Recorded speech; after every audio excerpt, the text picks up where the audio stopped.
పౌలు రోమా గృహ నిర్బంధంలో చెరసాలలో ఉండి 4 ఉత్తరాలు రాశారు. నంబర్ 1 ఎఫెసీ పత్రిక, నంబర్ 2 ఫిలిప్పీ పత్రిక, నంబర్ 3 కొలసీ పత్రిక, నంబర్ 4 ఫిలెమోను పత్రిక. ఈ 4 పత్రికలు 4 సందేశాలు మనకు తెలియజేస్తాయి. మీ అందరికీ నేను లోగడ విషయాన్ని చెప్పాను. ఎంతమందికి మీకు జ్ఞాపకం ఉందో నాకు తెలియదు. ఎఫెసీ పత్రిక ఏం చెప్తామో చెప్పండి, గుర్తున్న వాళ్ళు చెప్పాలి. ఎఫెసీ పత్రిక దేని గురించి రాయబడిన పత్రిక? అది దాంట్లో ఉన్న సందేశం ఏంటి? Very good. సత్యనారాయణ కాఫీ పట్టాడు. సంఘమును గురించి ఎఫెసీ పత్రిక రాయబడింది. మొదటి అధ్యాయంలో ఏం రాయబడింది సంఘాన్ని గురించి? శరీరం. 2వ అధ్యాయంలో ఆయన కట్టడం, 3వ అధ్యాయంలో ఆయన మరణం, 4వ అధ్యాయంలో సంపూర్ణ పురుషుడు, 5వ అధ్యాయంలో ఆయన వధువు, 6వ అధ్యాయంలో ఆయన సైన్యం. ఎఫెసీ పత్రిక సంఘం యొక్క ఔన్నత్యం, సంఘానికి ఉన్న గొప్పతనం, సంఘానికి ఉన్న మహర్దశ, సంఘానికి దేవుని దృష్టిలో ఉన్న విలువ ఎంత గొప్పదో రాయబడింది. ప్రియులారా, కొలసీ పత్రికలో క్రీస్తు యొక్క ఔన్నత్యాన్ని గురించి రాయబడింది. ఎఫెసీ పత్రికలో సంఘం యొక్క గొప్పతనాన్ని గురించి రాయబడింది.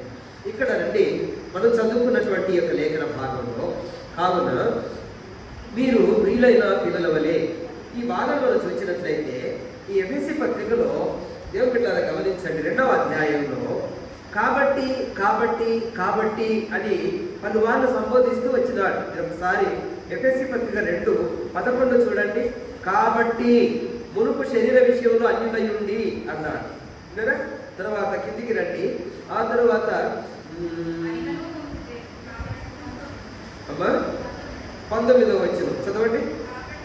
కాబట్టి మీరిక మీదట ఉండక,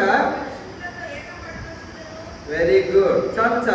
కాబట్టి అని మనం చూస్తున్నాం. ఆ తర్వాత ఇక్కడ 5వ అధ్యాయం 1వ వచనంలో కావున అన్నాడు. మనం అక్కడ చెప్పాడు, సమస్త ద్వేషము, కోపము, క్రోధము, అల్లరి, దూషణ, సకలమైన దుష్టత్వము విసర్జించాలి అని చెప్పి, ఒకరి ఎడల ఒకరు దయగలిగి కరుణా హృదయులై క్రీస్తునందు దేవుడు మిమ్మును క్షమించిన ప్రకారము మీరు ఒకరినొకరు క్షమించుకోండి. ఫర్గివ్నెస్, ఒకరినొకరు మీరు క్షమించుకోండి అని చెప్పి, కాబట్టి కావున అని ఇక్కడ చూడండి, మీరు ప్రియులైన పిల్లల వలె దేవుని పోలి నడుచుకొనుడి అంటున్నాడు. చెప్పండి, ఏ పిల్లల వలె? ప్రియులైన పిల్లల వలె. దేవుని బిడ్డారా, మనము దేవునికి పిల్లలమయ్యాము. యోహాను సువార్త 1వ అధ్యాయము 12వ వచనం ప్రకారంగా, తను ఎందరు అంగీకరించిరో వారికి అందరికీ, అనగా తన నామమందు విశ్వాసం ఉంచు వారికి దేవుని పిల్లలకు ఆయన అధికారమును అనుగ్రహించి. అలాగే యోహాను రాసినటువంటి మొదటి పత్రిక 3వ అధ్యాయం 1వ వచనంలో, మనము దేవుని పిల్లలమని పిలువబడినట్లు తండ్రి మనకెట్టి ప్రేమను అనుగ్రహించను. చూడండి, మనము దేవుని పిల్లలమే అంట. తండ్రి మనకెట్టి ప్రేమను అనుగ్రహించను అని చెప్పి ఆ ఫుట్నోట్లో ఆ నంబర్ వేసి ఫుట్నోట్లో వివరణ ఇస్తూ అన్నాడు. తండ్రి మన ఎలాంటి ప్రేమ చూపెనో, ఎట్టి ప్రేమ చూపెనో. అలాగే 2వ వచనంకి వచ్చినప్పుడు, ప్రియులారా మనము దేవుని పిల్లలమే అని వాడు. చూడండి అక్కడ యోహాను రాసినటువంటి ఆ మొదటి పత్రిక 3వ అధ్యాయం 2వ వచనం. ప్రియులారా, ఇప్పుడు మనము దేవుని పిల్లలమై ఉన్నాము. చాలు. చూడండి, మనమందరం వీఆర్ ఆల్ గాడ్ చిల్డ్రన్. మనము దేవుని పిల్లలం. ఎట్లా దేవునికి పిల్లలమయ్యాం మనం? ఎట్లా దేవునికి ఎలా పుట్టాం మనం అంటే, దేవుడే మన కన్నాడు. యాకోబు పత్రికలో 1వ అధ్యాయము 18వ వచనం మనం చూసినట్లయితే, ఎందుకనగా తాను సృజించిన వాటిలో మనము ప్రథమ ఫలముగా ఉంటున్నట్లు దేవుడు తన, చూడు అక్కడ ఏం రాసింది, సంకల్ప ప్రకారము మనల్ని కనెను. అక్కడ చెప్పు, సత్యవాక్యము వలన దేవుడు తన సంకల్ప ప్రకారం మనల్ని కనేను అంట. మనల్ని దేవుడు కన్నాడంట. ఎట్లా కన్నాడు? వాక్యం వల్ల కన్నాడు. అదే వేదపత్రులు అంటాడు, మీరు క్షయబీజము నుండి పుట్టినవారు కాక దేవుని వాక్యమని అక్షయ బీజం వల్ల పుట్టింపబడ్డారు. అర్థమవుతుందా? చెప్పాలంటే వాక్యం వల్ల పుట్టాం మనం, వాక్యం వల్ల మారుమనసు పొందాం, కొత్త జన్మ ఎత్తాం. అంతకు ముందున్నటువంటి జీవితం, ఆ జన్మ తల్లి కడుపును భూమి మీద పడ్డటువంటి జీవితం చూసారా, ఆ జన్మంతా కూడా కొట్టివేయబడింది. మనం ఏం చేసామంటే వాక్యం వల్ల మారుమనసు పొంది బాప్తిసం తీసుకున్నాం. ఇప్పటి నుండి కొత్త జన్మ ఎత్తాం. యేసయ్య నికోదేముతో చెప్పినట్టుగా ఒకడు క్రొత్తగా జన్మించితే అతడు పరలోక రాజ్యంలో చూస్తాడు. నీతి మూలముగా ఆత్మ మూలముగా జన్మించిన వాడు పరలోక రాజ్యంలో ప్రవేశిస్తాడు, చూస్తాడు, ప్రవేశిస్తాడు. అంటే నీతి మూలముగా ఆత్మ మూలముగా జన్మించడం అంటే అర్థం ఏంటంటే, నీతి మూలముగా అంటే బాప్తిసం తీసుకోవడం, ఆత్మ మూలముగా జన్మించడం అంటే అర్థం ఏంటంటే పరిశుద్ధాత్మ దేవుడు యేసుక్రీస్తు అనేటువంటి శరీరములో మనల్ని అవయవాలుగా చేర్చడం. అపోస్తలుల కార్యం 2వ అధ్యాయంలో అదే రాసి ఉంది. ఆ దినములు ఇంచుమించు 3000 మంది చేర్చబడిరి అన్నారు. చేర్చబడ్డారు అంటే ఎక్కడ చేర్చబడ్డారు అంటే యేసు శరీరములో అవయవాలుగా చేర్చబడ్డారు. అర్థమవుతుందా? అవయవాలుగా చేర్చారు. కనుక దేవుని బిడ్డలారా, మనము కొత్తగా జన్మించిన శిశువులను కొత్తగా జన్మించాం. మనం మారు మనసు పొందినప్పుడు నూతన జన్మ అనుభవంలోకి వచ్చాం. కొత్తగా జన్మించిన శిశువులలాగా మనం పుట్టాం, దేవునికి పుట్టాం, వాక్యం వల్ల పుట్టాం. మనం దేవుని పిల్లలమయ్యాం. చెప్పండి, ఏమయ్యా మనం? దేవుని పిల్లలు. అంతేకాదు, దేవుని పిల్లలము, దేవునికి ప్రియమైన పిల్లలం కాదు. ఇక్కడ చూడండి, మీరు ప్రియులైన పిల్లలవని దేవుని పోలు నడుచుకోండి. అంటే దేవుని పోలు నడుచుకున్నప్పుడు ప్రియులైన పిల్లలము. మారు మనసు పొంది బాప్తిసం తీసుకున్నప్పుడు పిల్లలము, ఆయన విశ్వాసం ఉంచినప్పుడు పిల్లలమయ్యాము, దేవుని పిల్లలమయ్యాము. అయితే ఆయన పోలి నడుచుకునేటప్పుడు ప్రియమైన పిల్లలమైపోయాం. చెప్పండి, ఎలా ఉంటారు చెప్పండి? ఆయన పోలి నడుచుకోండి. ఏంటి ఆయన పోలి నడుచుకోండి? ఆయన పోలిక ఏంటి? మొదటి పేతురు పత్రికలో 2వ అధ్యాయం 21వ వచనం మనం చూసినట్లయితే, క్రీస్తు కూడా మీ కొరకు బాధపడి మీరు తన అడుగు జాడల యందు నడుచుకున్నట్లు మీకు మాదిరి ఉంచిపోయాను. యేసయ్య మనకు మాదిరి ఉంచిపోయాడు. చెప్పండి, ఏ ఉంచిపోయాడు? మాదిరి. యేసయ్య అన్ని విషయాల్లో మనకు మాదిరిగా ఉన్నాడు. యోహాను సువార్త 13వ అధ్యాయంలో, నేను మీకు చేసిన ప్రకారం మీరు చేయవలని నేను మీకు మాదిరిగా ఇలా చేశాను అన్నా. మాదిరిగా చేశాను. ఆయన మనకు రోల్ మోడల్గా ఉన్నాడు, ఆయన మనకు మాదిరిగా ఉన్నాడు.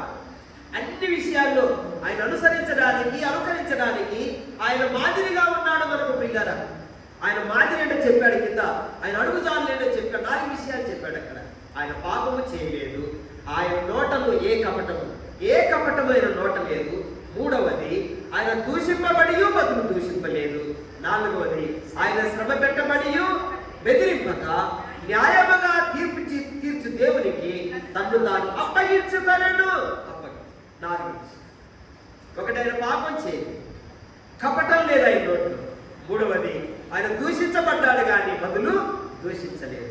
4వది, ఆయన శ్రమ పెట్టబడ్డాడు. చెప్పండి, యేసయ్య ఏం చేయబడ్డాడు? శ్రమ పెట్టబడ్డాడు. అయినా సరే బెదిరించలేదు. ఆయన శ్రమ పెట్టిన వల్ల బెదిరించలేదు. న్యాయముగా తీర్చే దేవునికి తను తానేం చేసుకున్నాడు. అది ఆయన కోరిక, ఆయన అడుగుతాడు. మనం కూడా ఆయన కోరి నడవగలిగింది. మీకు అర్థమైందా? మనం కూడా ఆయన ప్రియమైన పిల్లలము. చెప్పండి, ఏ పిల్లలు అవుతా? అంతేకాదు, దానియేలు గ్రంథంలో 10వ అధ్యాయం 10వ వచనం చూడండి. దానియేలు ప్రవచన గ్రంథం 10వ అధ్యాయం 10వ వచనం. త్వరగా నాకు తీసి సహాయించి. దానియేలు గ్రంథం 10:10. అప్పుడు ఒకడు చేతితో నన్ను ముట్టి నా మోకాళ్ళను అరచేతులను నేల మోపి నన్ను నిలవబెట్టి, దానియేలు నీవు బహుప్రియుడవు. ఎంత చక్కగా! దానియేలు నీవు ఎలాంటి వాడివి? బహుప్రియుడవు.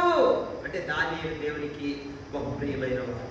పిల్లలము, ప్రియమైన పిల్లలము, బహుప్రియులంగా మనం ఉండాలి. ఇక్కడ చూడండి, 18వ వచనం కూడా రండి దయచేసి. అతడు మరలా నన్ను ముట్టి నన్ను బలపరిచి నీవు బహుప్రియుడవు.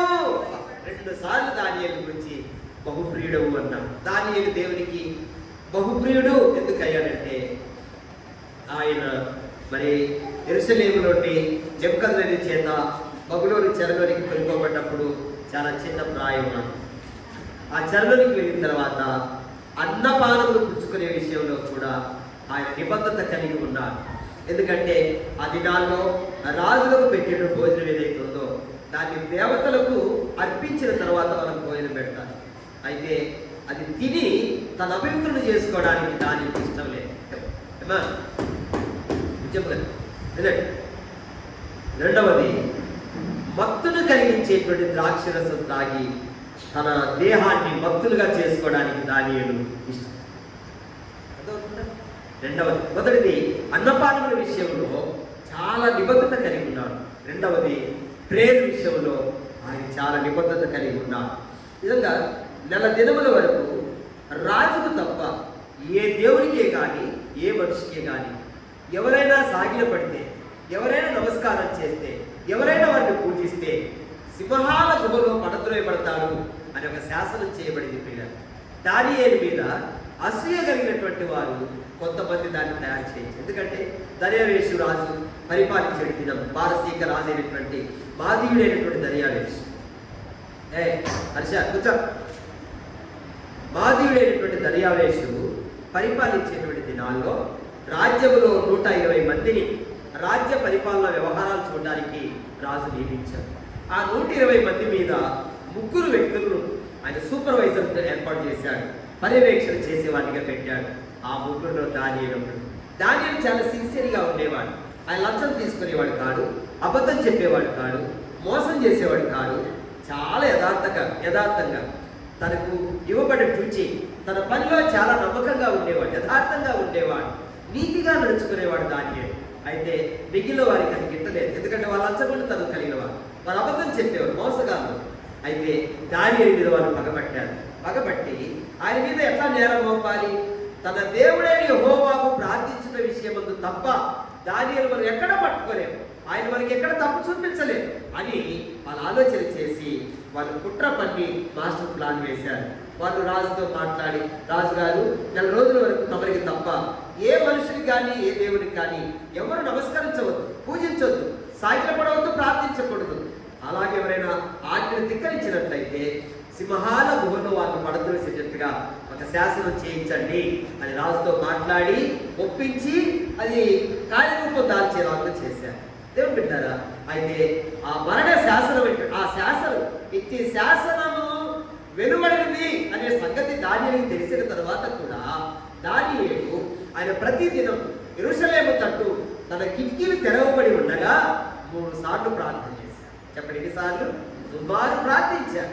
అక్కడ దొరికిపోయాడు. వాళ్ళు కంప్లైంట్ చేశారు, రాజుగారు దానియేలు మీ శాసనం మీరిపోయారు, మీరు చేసిన చట్టాన్ని ధిక్కరించారు అని చెప్పినప్పుడు దానియేలు సేవ చేశారు. కాపాడాలి, సింహాల గుహలో ఆయన పడద్రోయకుండా ఆయన కాపాడాలని రాజు ఎంతగానో ప్రయత్నం చేశారు. కానీ వల్ల లేదు. చివరికి దానియేలు సింహాల గుహలో పడద్రోయలేదు. 6 సింహాలు ఉండేదా దానియేలు పడద్రోసినటువంటి గుహలో 6 సింహాలు. అప్పటికే వాటికి 3 వారాలుగా భోజనం పెట్టేవారు కాదు. ఆ సింహాల కట్ట 3 వారాలు అన్నం లేదు. అవి ఎంత ఆకలితో ఉంటాయంటే ఆకలితో నకనకలాడుతూ ఉంటాయి. ఏది దొరికినా వాటిని మింగేయడానికి సిద్ధంగా ఉంటాయి. దేవుడు బిడ్డలారా, అలాంటి గుహలు దానియేలు పడద్రోయలేదు. అక్కడ కూడా దానియేలు ప్రార్థన చేశారు. దేవుని స్తోత్రం, హల్లెలూయా. దేవుడంట పరలోకం నుండి తన దూతను పంపించాడంట, ఆ సింహాల నోళ్లను ఊహించాడంట.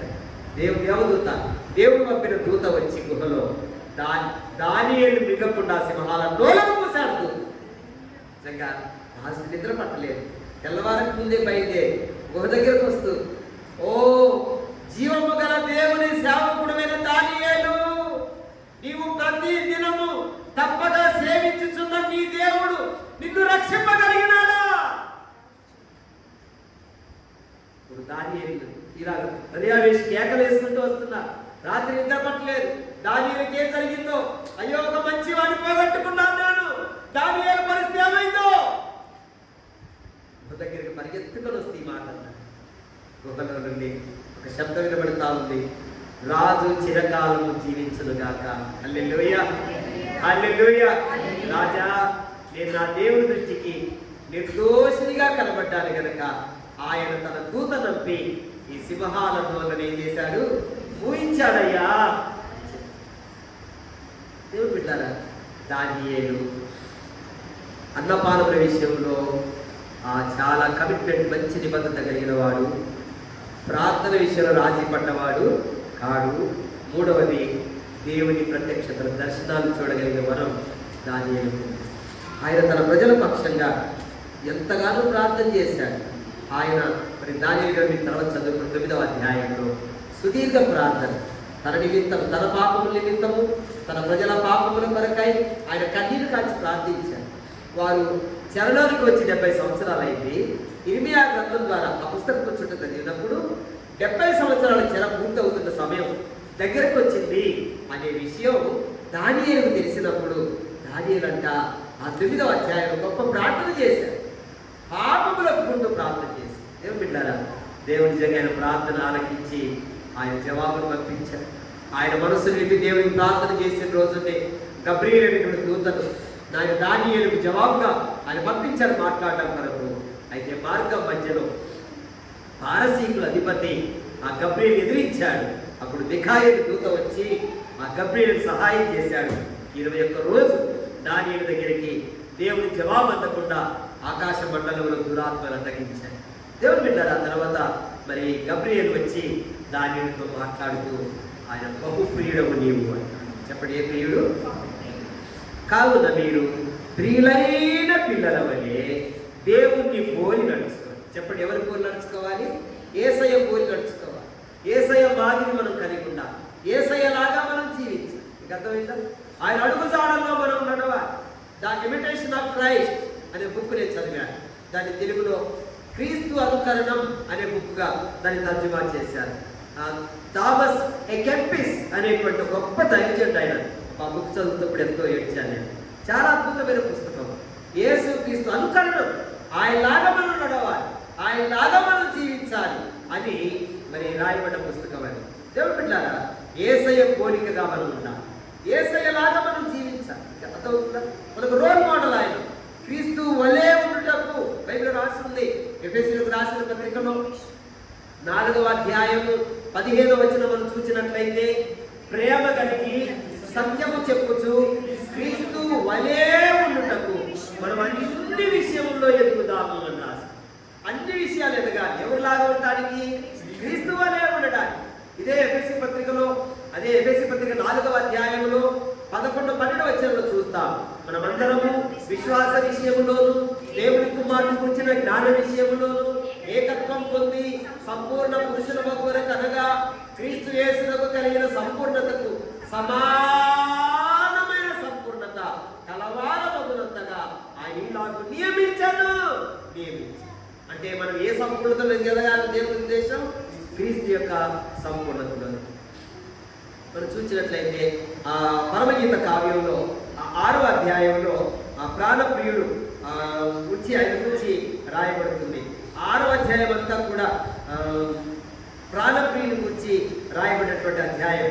మీరు ఒకసారి చూసినట్లయితే రండి, పరమగీతంలోనికి చూసినట్లయితే 6వ అధ్యాయం. స్త్రీలలో అధిక సుందరి వగుదాన నీ ప్రియుడు ఎక్కడికి పోయను, అతడు ఏ దిక్కులకు తిరిగను అని చెప్పి ఆమె మాట్లాడటం జరుగుతుంది.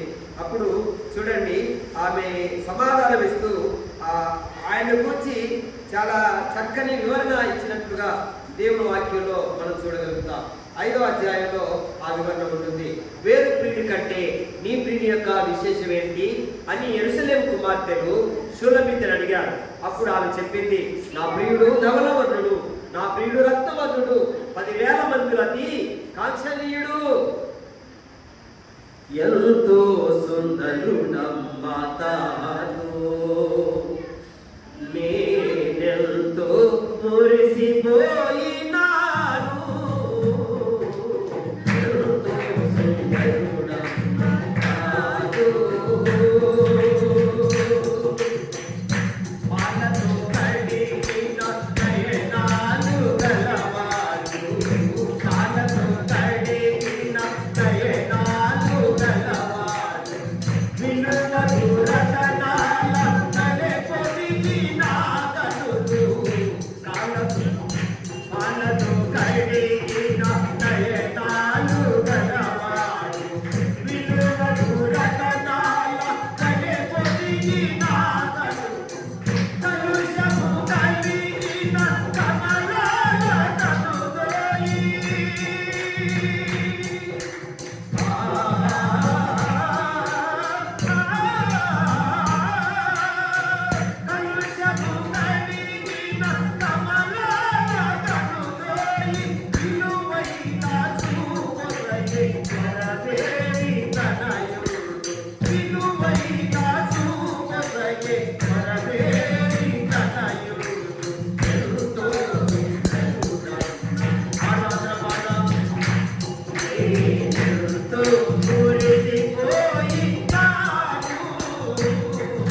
10,000 మందిలో అతి కాంక్షణీయుడు, అతి సుందరుడు, అతి మనోహరుడు అని చెప్పి ఆయన తల వెంట్రుకల దగ్గర నుండి పాదాల దాకా టాప్ టు బాటం వరకు ఆయన గురించి వర్ణించారు. ఆయన తల వెంట్రుకలు కృష్ణ వర్ణముల వలె కాకపక్షములై నొక్కులుగా ఉన్నాయి. కళ్ళు వేస్తున్నాయి ఆయనకి చెప్పినాను. ఆయన చెక్కిళ్ళు నదీ తీరమందున్న సుగంధ పరిమళ పుష్పస్థానములై విరాజిల్లాయి అని చెప్పింది. ఆయన కన్ను తార్షీషు రత్నభూషితములైన అని చెప్పింది. ఆయన చేతులు గురించి చెప్పింది. ఆ తార్షీషు రత్నభూషితములైన స్వర్ణగోళముల వలె ఉన్నాయి. ఆయన పాదాలు మేలిమి బంగారు పట్ల నిలిపిన చనువరాతి స్తంభమును పోలినట్టుగా ఉన్నాయి. ఆయన కాయము, ఆయన దేహము నీల రత్న ఖచ్చితమైన విచిత్రపు దంతపు పనిగా ఉన్నది. ఎంత చక్కగా అంటే ప్రభువైన యేసుక్రీస్తు వారు ఆయన ఎంతో సౌందర్యం కలిగిన అంతరంగ సౌందర్యం కలిగిన వాడు, పరిశుద్ధుడు. ఆయన పర్ఫెక్ట్ మ్యాన్. ఆయన పిలాతు యేసు ప్రభువును అధికార మందిరం వెలుపలకు తీసుకొచ్చినప్పుడు బైబిల్ రాయబడ్డ మాట, ఇదిగో ఈ మనుషుడు పెద్ద అంటే అర్థం ఏంటంటే, ఒక మనుషుడు అనేటువంటి వాడు భూమి మీద మనిషి అంటే ఎవడు, మనిషి అంటే ఎట్లుంటాడో అలాగా ఉన్నాడు ఆయన. ఇదిగో ఈ మనుషుడు అని పెద్ద అక్షరాలతో ఉంటుంది బైబిల్. అలాగునైనా మనిషి అనేవాడు భూమి మీద ఎలా ఉండాలో ఆయన జీవించి చూపించారు.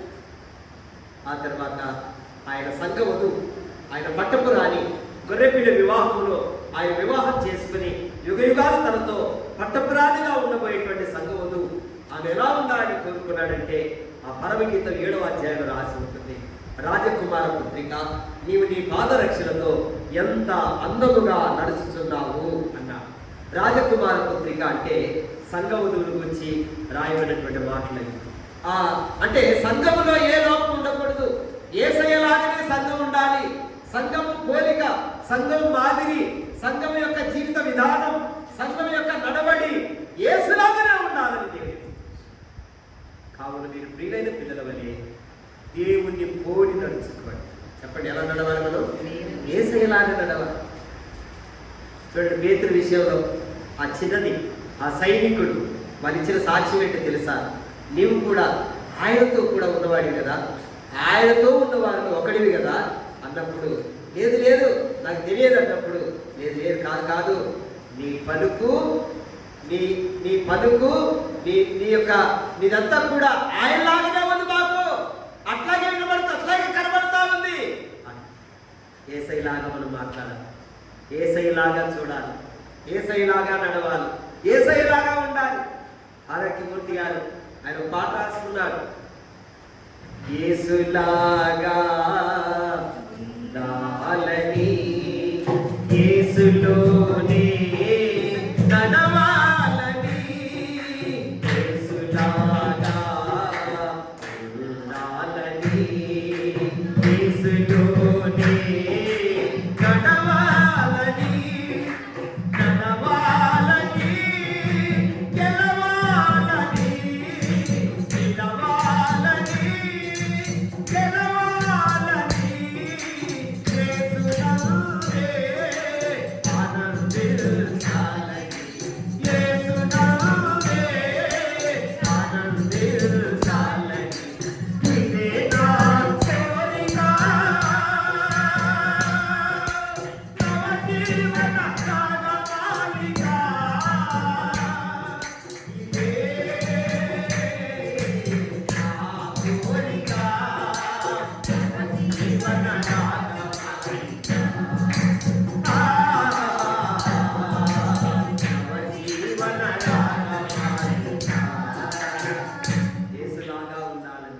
యేసులాగా నడవాలని, యేసులోనే నిలవాలని, యేసులాగా అన్ని విషయాల్లో యేసయ్యలాగానే. దేవుని బిడ్డలారా, మన జీవితాల్లో అన్ని విషయంలో యేసయ్యలాగా మనం ఉండాలని దేవుడు. అపొస్తలుల కార్యములు 11వ అధ్యాయం 26వ వచనం ఏం చెప్తా ఉంది? మొట్టమొదట అంతియొకయలో శిష్యులు క్రైస్తవులనబడిరి.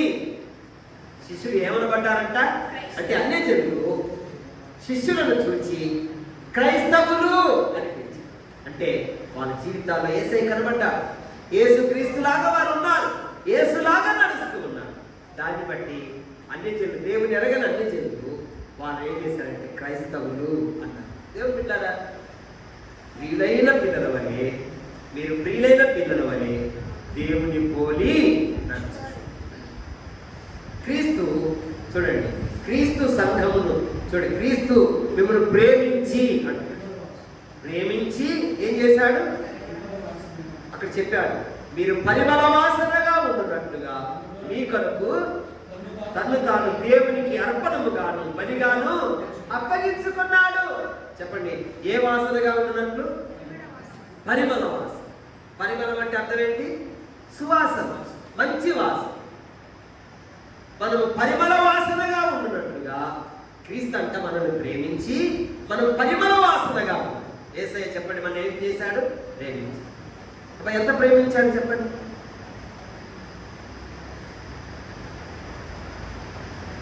చార్ల్స్ స్పర్జన్ గారు ఒక మాట, యాకోబు నిచ్చెన అద్దెకి తీసుకుని పరలోకం దాకా ఎక్కి అక్కడ ఉన్నటువంటి ఒక దూతను పిలిచి, ఏమయ్యా దేవుడు మమ్మల్ని ఎంత ప్రేమించాడు అని అడిగితే ఆ దూత చెప్తాడంట, నువ్వు వెళ్ళి యోహాను 3:16 చదువుకోపో అంటాడు. హల్లెలూయా. యోహాను 3:16 ఏముంది చెప్పాలంట? చూడకుండా చెప్పండి. దేవుడు లోకమును ఎంతో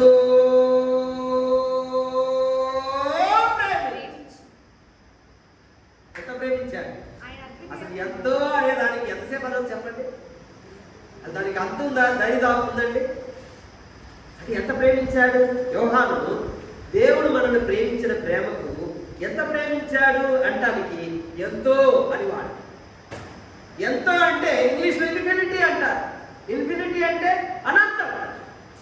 ఒక దరిదాపు లేదు, అంతము లేదు, శాశ్వతమైన ప్రేమ చెప్తాడు. ఇర్మియా గ్రంథం 31:3 ఏం చెప్పాడు? శాశ్వతమైన ప్రేమతో నేను నిన్ను ప్రేమించుచున్నాను కనుక విడువక నీడలా కృప చూపి ఉన్నాను. రోమాపత్రికలో రాసి ఉంది. అయితే దేవుడు మన ఎడల తన ప్రేమను వెల్లడిపరుచుచున్నాడు. ఎట్లనగా మనం ఇంకనూ పాపులమై ఉండగానే క్రీస్తు మన కొరకు చనిపోయాను. నేతాల జాన్ గారు రాసుకున్నాడు, యేసు నన్ను ప్రేమించినావు, పాపినైనా నన్ను ప్రేమించినావు. యేసు నన్ను ప్రేమించినావు, పాపినైనా నన్ను ప్రేమించినావు. నన్ను ప్రేమింప మానవారూప వేపినారముగా జీవము సిలువపై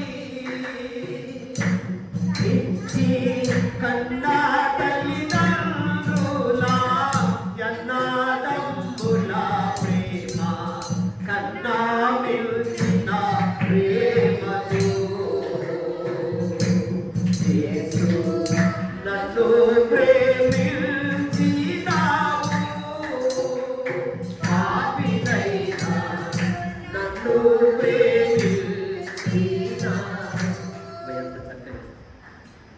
నన్ను ప్రేమింప మానవ రూపం ఎత్తి దానముగా జీవము సిలువపై ఇచ్చి కన్న తల్లిదండ్రుల కన్నా అన్నదమ్ముల కంటే మించిన ప్రేమతో నన్ను ప్రేమించావు. ఎంత ప్రేమ అంటే అన్కండిషనల్, ప్రతిఫలాన్ని అపేక్షించకుండానే ప్రేమించాడు. మన నుండి ఏమి ఆశించకుండా ప్రేమించాడు. అయోగ్యులమైన మనలను ఏ ప్రతిఫలాన్ని అపేక్షించకుండా మనల్ని ప్రేమించారు. మనల్ని ప్రేమించడం ద్వారా ఆయన ఎంత కష్టం వస్తుందో తెలిసి కూడా మన ప్రేమించడం ద్వారా ఆయన ఎంత భయంకరమైన శ్రమపడాల్సి వస్తుందో, ఎంత బాధపడాల్సి వస్తుంది, సిలువలో ఎంత చిత్రాలు అనుభవించాల్సి వస్తుందో తెలిసి యేసు ప్రభు కాలు చేతుల్లో కొట్టిన మేకు 3/4 కేజీ బరువు ఉంటుందండి. ఒక్కొక్క మేకు 3/4 కేజీ బరువు. 8 అంగుళాల పొడవు మేకు. ఆ మేకులను ఆ మ్రాన్ మీద గట్టిగా లాగి, చేతులు లాగి, ఆ కరెక్ట్గా బాయిల్ చేయబడినటువంటి స్థలానికి గట్టిగా లాగి ఆ 8 అంగుళాల మేకు పూర్తిగా తెప్పట్టు 6.5 లీటర్ల రక్తం చిందించాడు యేసుక్రీస్తు. ఆయన బాడీలో ఉన్న ఆఖరి రక్త బొట్టు వరకు చిందించి ఆయన తలలోనికి మొత్తం 17 ముళ్ళు దిగబడ్డాయి. 17 ముళ్ళు ఆయన తల లోపల దిగబడ్డాయి. ఎంత చిత్రహింస, ఎంత భయంకర బాధలు మన ప్రేమించి శిలువ మీద ప్రారంభం. చూడండి అక్కడ ఎఫెసీ పత్రికలో లాంటి క్రీస్తు మిమ్మల్ని ప్రేమించి మీరు పరిమళ వాసనగా ఉండుటకు తను తాను దేవునికి అర్పణముగా బలిగా అప్పగించుకున్నాడు. దేనికోసం పర్పస్ చెప్పాడట, మనం పరిమళ వాసనగా ఉండాలి. చెప్పండి, ఏ వాసన చెప్పాలి మీరు? ఏ వాసన? పరిమళ వాసన, మంచి వాసన, సువాసన. చూడండి కొరింథీయులకు రాసిన 2వ పత్రిక 2వ అధ్యాయం 14వ వచనం. కొరింథీయులకు రాసిన 2వ పత్రిక 2:14. మా ద్వారా చదువు. అదిగో ఈ మాట, క్రీస్తును గూర్చిన జ్ఞానము యొక్క సువాసనను కనపరచుచు ఆయన యందు మమ్మును ఎల్లప్పుడూ విజయోత్సవంతో ఊరేగించుతున్న దేవునికి స్తోత్రం. క్రీస్తును గూర్చిన జ్ఞానం యొక్క ఏ సువాసన చెప్పండి? క్రీస్తును గూర్చిన జ్ఞానం యొక్క సువాసన. దేవుని జ్ఞానం ఎప్పుడైతే మనం కలిగి ఉంటామో అప్పుడు సువాసన కలిగిన వాళ్ళని, దేవుని జ్ఞానాన్ని మనం సంపాదించుకుంటాం. హోషేయ గ్రంథంలో రాసి ఉంటుంది 6వ అధ్యాయంలో 3వ వచనంలో చూడండి దయచేసి. హోషేయ ప్రవచన గ్రంథం 6:3.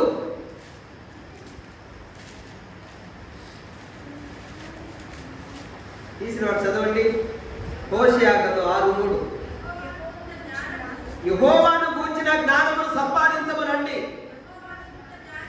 యెహోవాను గూర్చిన జ్ఞానం సంపాదించుకొనుటకు ఆయన అనుసరించుదాము రండి. ఎంత చక్కని పిలుపు.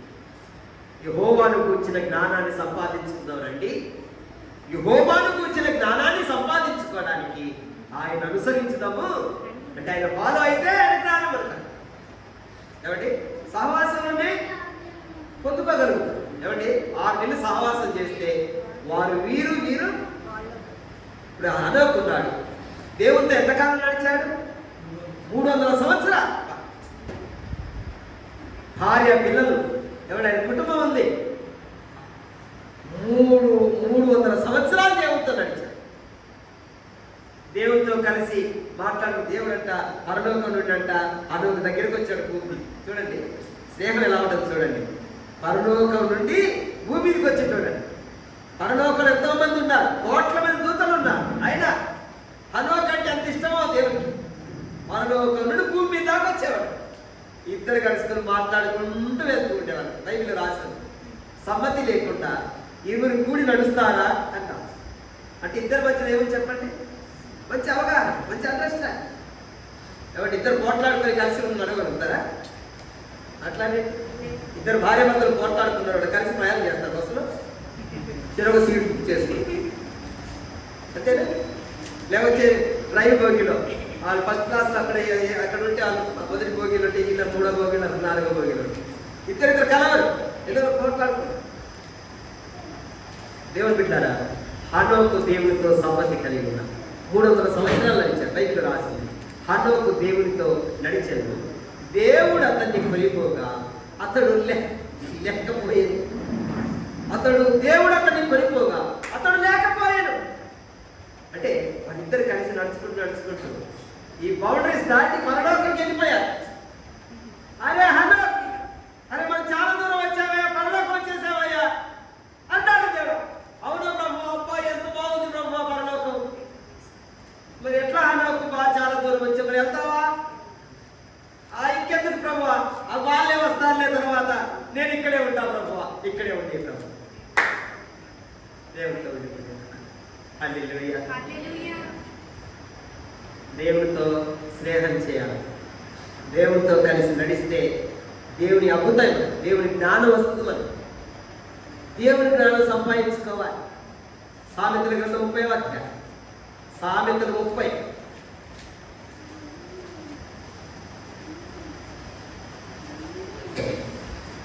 రెండవ వచనం, నిశ్చయముగా మనుషుల్లో నా వంటి పశుప్రాయుడు లేడు, నరులకున్న వివేచన నాకు లేదు. నేను జ్ఞానాభ్యాసము చేసుకున్న వాడను కాను, పరిశుద్ధ దేవుని కూర్చిన జ్ఞానము పొందలేదు. ఏ జ్ఞానం కావాలి మనకి?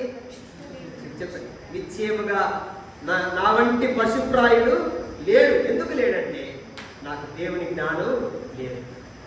పరిశుద్ధ దేవుని జ్ఞానం లేనటువంటిది. దానికోసం నేను పశుప్రాయుడును అన్నాడు భక్తుడు. ఆగురు పలికిన మాట. కనుక దేవుని జ్ఞానాన్ని మనం సంపాదించుకోవాలి. దేవుని జ్ఞానం చాలా గొప్పది. దేవుడంట అగోచరుడు రాసి, యోగ గ్రంథంలో రాసి ఉంటుంది. ఆయన మనకు అగోచరుడు. అంటే గోచరం కానివాడు, అర్థం కానివాడు. అంటే ఇక పూర్తిగా అర్థం కాకుండా ఉంటాడా అంటే అట్లాగా. రోమాపత్రికలో రాసి ఉంటుంది. 1వ అధ్యాయం రండి. రోమిలకు రాసిన పత్రిక 1వ అధ్యాయము. హర్ష కొంచెం సైలెంట్, సిట్ రైట్.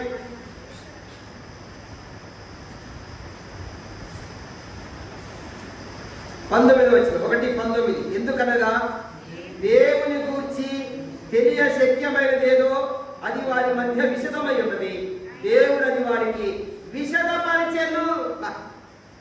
దేవుని గురించి మనం ఎంతవరకు తెలుసుకోగలుగుతాము, ఎంతవరకు గ్రహించగలుగుతాము, ఆయన గురించి ఎంతవరకు అయితే మనం నేర్చుకోగలుగుతామో అంతవరకు దేవుడే దాన్ని ఏం చేశాడంట? విషదపరిచాడు. దేవుని గురించి ఎంతవరకు తెలుసుకోగలుగుతాం మనం? యోబు గ్రంథం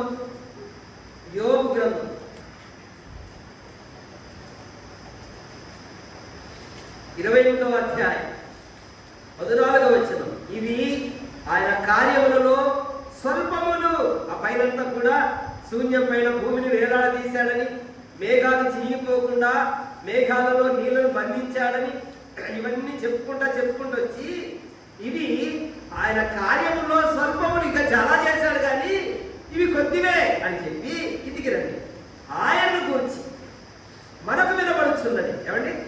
ఆయన కార్యాలు చాలా, ఇవన్నీ కూడా ఆయన కార్యాలు స్వల్పమైనవి అని చెప్పి ఆయన గురించి మనకు వినబడుతున్నది. మిక్కిలి మెల్లనైన గుసగుస శబ్దము పాటిదే కదా, గర్జనను చేయు ఆయన మహాబలం ఎంతైనది, గ్రహింపగలవాడు ఎవడో? గర్జనలు చేసేటువంటి ఆయన మహాబలం మనకు అర్థం కాదు, అది మనకు తెలియదు. దేవుని గురించి గుసగుస శబ్దం తెలుస్తుంది. కాబట్టి కొంతమంది చెవులు కొనుక్కుంటారు. అవతల ఆ ఇంట్లో వాళ్ళు ఉంటారు, ఈ ఇంట్లో గోడ దగ్గర రబ్బరు పిలుస్తారు. చెవి పిండి గారు చెవి వేస్తాయి పిండి. ఆ అబ్బాయి ఏంటో చెవులు కొనుక్కుంటారు.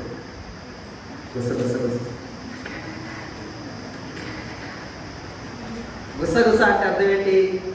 శబ్దం రాకుండా గాలితో మాటలు. దేవుని గురించి గుసగుస మనకు, గర్జనలు చేసి ఆయన మహాబలం మనకు అర్థము. ఆయన గురించి మనం ఎంతవరకు తెలుసుకోగలుగుతాము, మన తలకాయకి ఎంతవరకు అయితే ఆయన అర్థమవుతాడు, మన కపాలానికి మన మస్తిష్కానికి ఎంతవరకు అయితే ఆయన అర్థమవుతాడో, అర్థపట్టగలుగుతాడో అంతవరకు మాత్రమే తెలియజేయాలి దేవుని గురించి. అదంతా మనం తెలుసుకోవాలి. బైబిల్ చెప్తుంది ఇర్మియా గ్రంథంలో 9వ అధ్యాయం 24వ వచనంలో, జ్ఞాని తన జ్ఞానమును బట్టి అతిశయింపకూడదు, శూరుడు తనకున్న శౌర్యమును బట్టి అతిశయింపకూడదు, ఐశ్వర్యవంతుడు తనకున్న ఐశ్వర్యాన్ని బట్టి అతిశయింపకూడదు. అతిశయించేవాడు దేనిని బట్టి అతిశయింపవలెనగా, భూమి మీద ఒకడు చూపుచు నీతి న్యాయములు జరిగించు దేవుడైన యెహోవాను ఏనిదని నన్ను గ్రహించి పరిశీలనగా నన్ను తెలుసుకున్నట్టు బట్టి వారిని నేను ఆనందించేటువంటి వాడను. హల్లెలూయా. దేవుడికి తెలుసు మనం ఎందుకు పుట్టాం, ఎందుకు బతుకుతున్నాం తెలుసా? మనం పుట్టించిన దేవుని తెలుసుకోవాలి. ఆయన భూమి మీద ఏం చేస్తున్నాడో ఆయన కార్యములను తెలుసుకోవాలి. దానికోసం పర్పస్ అది.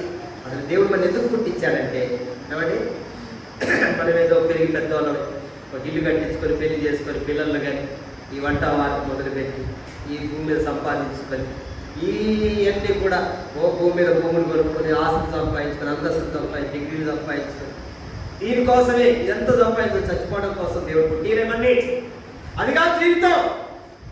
ఆయన తెలుసుకోవాలి, ఆ సృష్టించిన సృష్టికర్త ఎవరో మనం తెలుసుకోవాలి, ఆయన గుణలక్షణాలు మనం తెలుసుకోవాలి, ఆయన జ్ఞానాన్ని మనం సంపాదించుకోవాలి.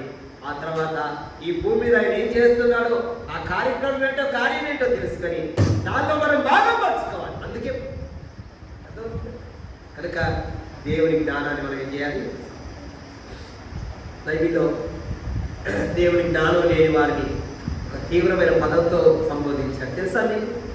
మీరు కొరింథీయులకు రాసిన మొదటి పత్రిక 15వ అధ్యాయం 34వ వచనం చూడండి. మొదటి కొరింథీ పత్రిక 15:34. నీతి ప్రవర్తన గల వారై మేలుకొని పాపము చేయకుడి, దేవుని గురించిన జ్ఞానము కొందరికి లేదు, మీకు సిగ్గు కలగవలని ఈలాగు చెప్పుచున్నాను. దేవుని గూర్చిన జ్ఞానము కొందరికి లేదు అని, దేవుని గూర్చిన జ్ఞానం లేని వాళ్ళ గురించి ఏమంటున్నాడంటే మీకు సిగ్గు కలగాలి. అంటే ఒక మాట చెప్పాలంటే దేవుని జ్ఞానం లేదు అందరూ సిగ్గు లేదు అంతేనా? దేవుని వాక్యం చెప్తుంది దేవుని జ్ఞానాన్ని సంపాదించుకున్నారు. ఈ లోక జ్ఞానం ఉంటుంది, లౌకిక జ్ఞానం ఉంది, దయ్యాల జ్ఞానం ఉంటుంది. కొంతమంది బుద్ధులు అసలు ఎంత వాళ్ళకి ఎంత క్రిమినల్ బ్రెయిన్ ఉంటుందంటే అసలు ఎట్లా చిక్కులు, అసలు అక్కడ మాటలు ఇక్కడ మాటలు, వాళ్ళకి మాస్టర్ ప్లాన్లు. లోకం ఎంత తెలివి ఉంటుందో, లోక సంబంధమైన తెలివి. దేవుడి జ్ఞానం దగ్గరికి వచ్చేసరికి గుండు సున్నా ఏమున్నది ఇక్కడ లోకంలో మాత్రం ఆ లౌకిక జ్ఞానం. ఏమండి పిల్లోడు ఉండేవాడు మా దగ్గర, తెల్లదూరుపల్లిలో లైబ్రరీ గారిలో కొడుకు ఉండేవాడు. ఎంత 10 సంవత్సరాల పిల్లడు, 10-12 సంవత్సరాలు. ప్రపంచంలో వాడి క్రికెట్ గురించి వాడికి తెలుసా? నాడు పిల్లోడు ప్రపంచంలో క్రికెట్ జట్లు ఎన్ని ఉన్నాయి, ఏ జట్టుకి ఎవడు ప్రెసిడెంట్, ఎవడు కెప్టెన్, ఏ ఊర్లో ఏ గ్రౌండ్ ఉంది, ఏది క్రికెట్ గ్రౌండ్, ఎవడు ఎన్ని సెంచరీలు పెట్టాడు, ఎవడు ఎన్ని పరుగులు తీశాడు, టెస్టులు ఎక్కువ ఆడింది ఎవడు, T20 ఎవడు ఎక్కువ కొట్టాడు పరుగులు. పిల్లడు వాడు మొత్తం క్రికెటే, వాడంతా వాడు రక్తంలో క్రికెట్ తిరుగుతూ ఉంటుంది, ప్రవేశిస్తాడు. వాడు కళ్ళు మూసుకొని క్రికెట్ కనపడుతున్నాడు. క్రికెట్లో పిహెచ్డీ చేసింది, మొత్తం పాలిటిక్స్ మాట్లాడతారు. మొత్తం రాజకీయం అంతా దీంట్లో అసెంబ్లీ, పార్లమెంట్. ఇప్పుడు ఈ వారు జరుగుతుంది కదా పాకిస్తాన్, భారత్, ఇంకా దాని గురించి కూర్చుంటే అసలు వీళ్ళు మాట్లాడతారు.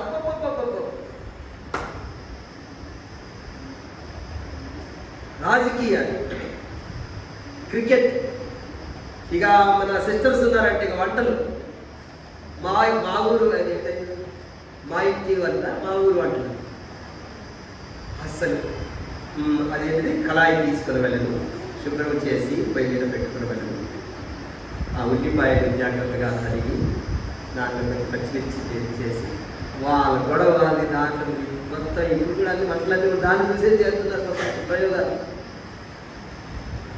వీళ్ళకి ఇదొక పిచ్చి, రకరకాలు. నేనేమంటున్నానంటే లోక సంబంధమైన వీటన్నిటి విషయంలో బాగా తెలుసుకోవాలని నేర్చుకోవాలని ఆశ ఉంది, కానీ దేవుని జ్ఞానం లేకుండా పోయింది. నా జనులు జ్ఞానము లేని వారే చెడిపోయి ఉన్నారు అని రాసింది బైబిల్లో. కనుక దేవుని జ్ఞానమును గురించిన సువాసన, దైవ జ్ఞానాన్ని సంపాదించుకుంటే మంచి వాసన ఇస్తాము. హల్లెలూయా, హల్లెలూయా. మీరు క్రీస్తు మిమ్మల్ని ప్రేమించి మీరు పరిమళ వాసనగా ఉండడు, పరిమళ వాసనగా ఉండడు, తను తాను దేవునికి అర్పణముగా పనిగా అప్పగించారు. అలాగే మీరు కూడా ప్రేమ కలిగి నడుచుకోండి. కనుక ప్రియులారా, మనము పరిమళ వాసన వీచాలి. ఏ వాసన వీచాలి? చాలా మంది దగ్గర చుట్ట వాసన, బీడీల వాసన, మేము ఒకసారి ఏనుగు దగ్గర సువార్తకు వెళ్ళినప్పుడు ఒక ఆయన చెల్లెంటి పొలం వచ్చి వచ్చాడు. శుభ్రంగా కాలేజీలు కడుక్కొని తినేశాడు. తిన్న వెంటనే చుట్ట అంటించుకుంటాడు. ఆయనకి ఏంటంటే తిన్న తర్వాత చుట్టు తాగకపోతే అడగదంట. డాక్టర్ చెప్పాడండి, నాకు అర్థం ఎవడంటే డాక్టర్ తిన్న తిరగడానికి చుట్టు తాగమని చెప్తాడు డాక్టర్. ఇక ఆయన వెలిగించుకున్నాడు. అదో కాలుకుంటూ వస్తుంది. మేము వెళ్ళాం, మేము అక్కడికి ప్రేయర్కి వెళ్ళి అది కాలుకుంటూ వెళ్తా ఉంది. లోపల వెళ్ళిపోతుంది. ఈ కాలిన తర్వాత నెక్స్ట్ ఏంటి? ఇప్పుడు ఈ ఏరియా వాళ్ళందరూ బయట కాలిందంతా బయట పెట్టి లోపలంతా కూడా పీక పెట్టి పీకుతాడు. ఇటు తిరుపతి చిత్తూరు ప్రాంతానికి వెళ్తే కాలేని లోపల పెట్టి పీక బయట పెట్టి వదులుతుంటారు. వాళ్ళు ఎంత ఎక్స్పర్ట్ అసలు. ఇంతలా చుట్ట అది ఎంత బ్యాలెన్సింగ్, మరి ఏ వంటకుండా సైడ్లు అంటే వాళ్ళకి ఎంత ప్రాక్టీస్ అది. చుట్ట వాసన, సిగరెట్ల వాసన, ఖైదీల వాసన. ఏమండి, ఏ చేనుకైనా కంచి ఉంటుంది. పొగాకు చేనులో కంచి ఉంటుంది కదా, దానికి తీగ రాయేస్తారా? చెప్పండి ఏమండి, అప్పుడే పొగాకు ఎవరైనా పొగ తోటలకి దానికి తీగ రాయేస్తారా? గొడ్లు తింటాయా? అవి గేదెలు, మేకలు తింటాయా? అట్లాంటి మేకలు తింటాయా? ఏం తింటారు? ఎవరు తింటారు? పొగాకు తినేదేవుడు. పన్ను నల్ల గానబట్టి ఆ డెంటల్ డాక్టర్ దగ్గర తీసుకెళ్తే వాళ్ళు క్లీనింగ్ సెక్షన్ పెడతారు. దాన్ని తోవడానికి అలా పన్నులు శుభ్రం చేయడానికి ఎంత టైం పట్టిందో. ఏ వాసన? క్రీస్తు యొక్క జ్ఞానమును గురించిన సువాసన. అదే 15వ వచనంలో అంటాడు, కొరింథీయులకు రాసిన 2:15. ఆ నశించిపోతున్న వారికి మరణాత్మకమైన వాసనగాను, ఆ తర్వాత జీవించు వారికి జీవాంతమైన వాసనగా మేము ఉన్నాము. క్రీస్తు సువాసనగా మేము ఉన్నామని, మనం క్రీస్తు సువాసనగా ఉండాలని దేవుడు కోరు. నేను ముగిస్తున్నాను. ఇసాకు చనిపోయే సమయంలో తన పెద్ద కుమారుడు ఏశావును పిలిచి, కుమారుడా, నేను చనిపోతున్నాను, వేటాడి మాంసం తీసుకొచ్చి నాకు పెట్టు, నేను తిని ఆశీర్వదిస్తానన్నాడు. నిజంగా రెబెకా మాట ఇంటిలోంచి విన్నది, గదిలోకి విన్నది. వెంటనే కుమారుని పిలిచి యాకోబుతో చెప్పింది, అరే మీ డాడీ ఇలా చెప్తుంటే మీ అన్నయ్యకి నేను విన్నాను, నువ్వేం చేయంటే మీ అన్నయ్య రాకముందే నువ్వు మందరం అది తీసుకురా, ఒక వేకపోతే తీసుకురా, నేను సిద్ధం చేస్తాను, నువ్వు సిద్ధం చేసి వడ్డీ పెడతాను, మీ నాన్నకి ఇచ్చేసే, నువ్వేమో మీ అన్నయ్య వస్త్రాలు ధరించుకో, ఆ తర్వాత మీ నాన్న దగ్గరికి వెళ్ళి నేను ఏశావును వచ్చానని చెప్పి అవి పెట్టేసి దేవుడు పొందుకోరా. తల్లి చూడండి, ఇసాకు రెబెకా. తండ్రికేమో పెద్దోడు అంటే ఇష్టం, తల్లికేమో చిన్నోడు అంటే ఇష్టం. కాబట్టి తల్లిదండ్రులు కూడా పిల్లలు పంచుకుంటారు. పెద్దోడు పచ్చు నాలాగనే ఉన్నాడు, అప్ప వాడు నా ముక్కే నా చెవులే, పచ్చు నాలాగే ఊడిపడ్డాడు నా నోటి నుంచి అని పెద్దోడు అంటే బాగా ఇష్టం. చిన్నోడు అంటారు, ఆమెకి ఎంత ఇష్టమో, అచ్చు నా కోరికే, నా బిడ్డే. ఇక మధ్యలో పోతారు పిల్లలు. నిజంగా ఏశావు యాకోబులు ఒకరికొకరు శత్రువులుగా మారిపోవడానికి కారణం ఏంటి తెలుసా? తల్లిదండ్రులను బట్టి వాళ్ళు పార్షియాలిటీ చేసి ఒకళ్ళు ఒక రకంగా ఒకళ్ళు ఒక రకంగా చూశారు. మీ పిల్లలు అట్లా చూస్తున్నారు మీరు? ఏమండి, అందరు మీ పిల్లలే, అందరినీ సమానంగా చూడ, వాళ్ళు గమనిస్తుంటారు. అక్కడనే మీకు బాగా ఇష్టం, నన్ను అందుకో పట్టించుకోరు మీరు. చెల్లి ఆడంటేనే మీకు బాగా ఇష్టం, చిన్న పిల్లలు అంటేనే మీకు బాగా ఇష్టం. ఆడంటేనే వింటున్నారు కానీ మా మాట ఇంట్లేగా మీరు అంటారు. ఏమిటారా? ఈ రెబెకా ఇసాకు ఇద్దరు పంచుకున్నారు. ఇసాకునకు ఏశావు అంటే ఇష్టం, ఈమెకేమో యాకోబు అంటే ఇష్టం.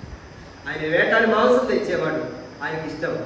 ఈయన ఇంట్లో ఉండి వంట చేసుకుంటా కిచెన్లో వాళ్ళ అమ్మ చుట్టూ తిరిగేవాడు, అక్కడ ఆమె ఇష్టపడేవాడు. చివరికి ఇసాకు యాకోబును 3 విధాలుగా పరీక్షించాడు. స్వరం పరీక్షించాడు, రెండవది తడివి చూసి చేతులు పరీక్షించాడు, మూడవది చూడండి ఒకసారి, ఆదికాండం 27:27. ఆదికాండం 27:27. అతడు దగ్గరకు వచ్చి అతన్ని ముద్దు పెట్టుకొనెను. అప్పుడు అతడు అతని వస్త్రములను వాసన చూసి, హల్లెలూయా, యాకోబు వస్త్రాలను ఇసాకు వాసన చూస్తూ వస్త్రములను వాసన చూసి ఇలాగన్నాడు, నా కుమారుని యొక్క సువాసన యెహోవా దీవించిన చేదు సువాసన వలె ఉన్నది అన్నాడు. హల్లెలూయా. యెహోవా దీవించిన చేదు అంటే సంఘం, యేసయ్య పొలం సంఘం. అంటే యాకోబు సంతానం చెందిన 12 మంది ఇశ్రాయేలీయులు పిలువబడ్డారు. ఇప్పుడు మనందరం కూడా దేవుని ఇశ్రాయేలీయులు పిలువబడ్డాం కనుక యాకోబు సంఘ దర్శనాన్ని చూశాడు. ఆదికాండం 28వ అధ్యాయంలో ఆయన బేర్షెబా నుండి హారాను వైపు వెళుతూ ఒక చోట రాళ్ళలో ఒక దాన్ని తీసుకొని తలగడ కింద పెట్టుకొని ఆ నిద్రపోయినప్పుడు ఒక నిచ్చెన ఆయన చూశాడు. దేవదూత దాన్ని ఎక్కుతూ దిగుతూ ఉండవు చూశారు. ఆ నిచ్చెన యేసు ప్రభువును చూపిస్తా ఉంది. అంటే ఒక వ్యక్తి భూమి మీద నుండి పరలోకానికి ఎక్కి వెళ్ళడానికి ఏకైక మార్గం యేసు ప్రభు. హల్లెలూయా. దేవదూతలు ఎక్కుతూ దిగుతూ రావడం అంటే అర్థం ఏంటంటే పునరుత్థానములో పాల్గొనవారు ధన్యులు, పరిశుద్ధులై ఉండును, వారు దేవుని కుమారులు, దేవదూత సమానులను దేవుని కుమారులై ఉంటారన్నాడు యేసు ప్రభు. లూకాసు వార్త 20వ అధ్యాయం. కనుక ప్రియులారా, ఆ సంఘ దర్శనాన్ని యాకోబు ఆదికాండం 28వ అధ్యాయం చూశాడు. నిశ్చయముగా యెహోవా ఈ స్థలమందు ఉన్నాడు, ఇది నాకు తెలియకపోయేది. ఇది దేవుని మందిరమే కాదు, వేరొకటి కాదు, పరలోకపు కవిని ఇదే. దేవుని మందిరం అంటే బేతేల్ అని, బేతేల్ అంటే దేవుని మందిరం. కనుక నా కుమారుని యొక్క సువాసన యెహోవా దీవించిన చేని సువాసన. యాకోబు వస్త్రాలు వాసన వచ్చారు. ఇస్సాకు వాసన చూసి తెలుసు. దేవుని బిడ్డ, నీ వస్త్రాలు ఎలాంటి వాసన వస్తుంది అంటే, వాసన అంటే ఇప్పుడు సెట్ కొట్టుకొని వచ్చిన ఆ వాసన గురించి నేను చెప్పట్లేదు. బైబిల్ చెప్తుంది. పరమగీత కావ్యం ఒకసారి చూడండి. పరమగీతములు 4వ అధ్యాయం 11వ వచనంలో 2వ భాగం చూడండి. నీ వస్త్రముల సువాసన లెబానోను సువాసన వలెనున్నది. నీ వస్త్రముల సువాసన లెబానోను సువాసన వలె. వస్త్రములు అంటే అర్థం ఏంటి? ప్రకటన గ్రంథం 19వ అధ్యాయం 8వ వచనం చూడండి. మరియు ఆమె ధరించుకొనుటకు ప్రకాశములను నిర్మలములైన సన్నని నారబట్టలు ఆమెకి ఇవ్వబడెను, అవి పరిశుద్ధుల నీతి క్రియలు. హల్లెలూయా. వస్త్రాలంటే అర్థం ఏంటంటే క్రియలు. యేసయ్య నమ్ముకున్న తర్వాత మన జీవితంలో క్రియలు కనపడాలి, పనులు కనపడాలి. యేసయ్య నమ్మకం ఉంది అంటున్నాం, నమ్మిన తర్వాత ఎలా ఉన్నాం, మార్పు కనపడాలి లోకంలో. దేవుని బిడ్డ, నీ వస్త్రముల వాసన లెబానోను సువాసన వలె ఉండాలని దేవుడు. క్రీస్తు మిమ్మల్ని ప్రేమించి మీరు పరిమళ వాసనగా ఉంటున్నట్టుగా మీ కొరకు తను తాను దేవునికి అర్పణముగా బలిగా అప్పగించుకున్నాడు. అలాగుండి మీరు కూడా ఒకరినొకరు చెప్పండి, ఎట్లుండాలి? ప్రేమగా నడుచుకోండి, ప్రేమ కలిగి నడుచుకోండి. సంఘంలో యేసయ్య సంఘాన్ని ప్రేమించి ఎట్లా ప్రాణం పెట్టాడో అట్లాగా సంఘంలో ప్రతి ఒక్కరు కూడా యేసయ్య సంఘాన్ని ప్రేమించినట్లుగా ఒకరినొకరు ప్రేమ కలిగి ఉండాలి. సంఘంలో కొట్లాటలు ఉండకూడదు, సంఘములో హెచ్చించుకునే స్వభావం ఉండకూడదు, సంఘములో అసూయ ఉండకూడదు, మత్సరం ఉండకూడదు, ద్వేషం ఉండకూడదు, ఎవరిని దూషించకూడదు. సంఘం అంతా కూడా ప్రేమగా ఉండాలి. చెప్పండి, సంఘం ఎలా ఉండాలి చెప్పండి? చక్కగా మాట్లాడుకోవాలి, ప్రేమగా పలకరించుకోవాలి, ఒకరి కష్ట సుఖాలకు పాల్గొనాలి, ఒకరి కోసం ఒకరు కన్నీరు కార్చాలి, ఒకరి కోసం ఒకరు ఏడవాలి. ఒకరు బాధలు ఉన్నారంటే వాళ్ళ కోసం ఒకరు కన్నీరు కార్చాలి, ప్రార్థన చేయాలి. సంఘంలో ఎవరైనా బాధలో ఉన్నారంటే వాళ్ళు ఆదరించాలి, ఓదార్చాలి, ధైర్యపరచాలి, దేవుని ప్రేమ చూపించాలి. దేవుని బిడ్డ, మీలో ప్రేమ ఉందా ఒకసారి ఆలోచించుకోండి.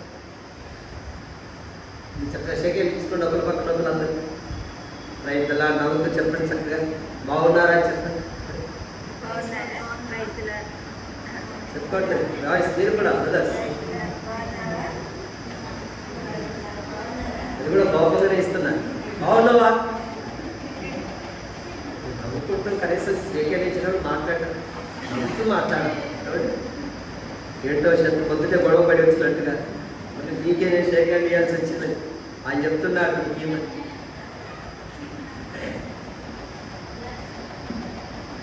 ప్రేమగా చెప్పండి, ఎలా ఉండాలి సంఘంలో? దేవుని ప్రేమ ఉండాలి సంఘం. ఇప్పుడు ఆ సంఘం బాగా అభివృద్ధి అవుతుంది. ఒకరి పట్ల ఒకరికి బాధ్యత ఉంది. ఎవరైనా దేవుని సన్నిధికి నాకు నిలబడిపోతే అయ్యో రాలేకపోయా దేవుని సన్నిధికి ఏంటో పర్యవేక్షణ ఉంటుంది. గలతీ పత్రిక రాసింది. మీరు ఒకసారి చూడండి, గలతీలో రాసిన పత్రిక 6వ అధ్యాయం 1వ వచనం. సహోదరులారా, ఒకడు ఏ తప్పితములైన చిక్కుకొని ఆత్మ సంబంధమైన మీలో ప్రతివాడు తాను శోధింపబడుతులేమని తన విషయమై చూసుకోవచ్చు. సాత్వికమైన మనసుకి వారిని మంచి దానికి తీసుకొని రావాలి. ఒకరి భారాన్ని ఒకరు భరించి ఇలా క్రీస్తు నియమాన్ని పూర్తిగా నెరవేర్చుడి. ఒకరి భారాలు ఒకరు భరించండి. ఒకరి కష్టాలు ఒకరు పాలు పొందాలి, ఒకరి ఇబ్బందులు ఒకరు పాలు పొందాలి, ఒకరి కోసం ఒకరు ప్రార్థన చేయాలి, ఒకరినొకరు బలపరుచుకోవాలి, ఒకరినొకరు ప్రోత్సహించుకోవాలి, ఒకరినొకరు ఆదరించుకోవాలి. ఇది సంఘం అంటే ఒక కుటుంబం. సంఘం అంటే ఏదో ఆదివారం రోజు వచ్చి ఆదరించుకొని వెళ్ళిపోవడంగా సంఘం అంటే. ఇలాప్పుడు మీరు కూడా ఒకరినొకరు ప్రేమ కలిగి ఉన్నట్టు కనుక దేవుడి ప్రేమను కలిగి జీవిద్దాం. దేవుడి వాక్యాన్ని మనం దీవించుగాక.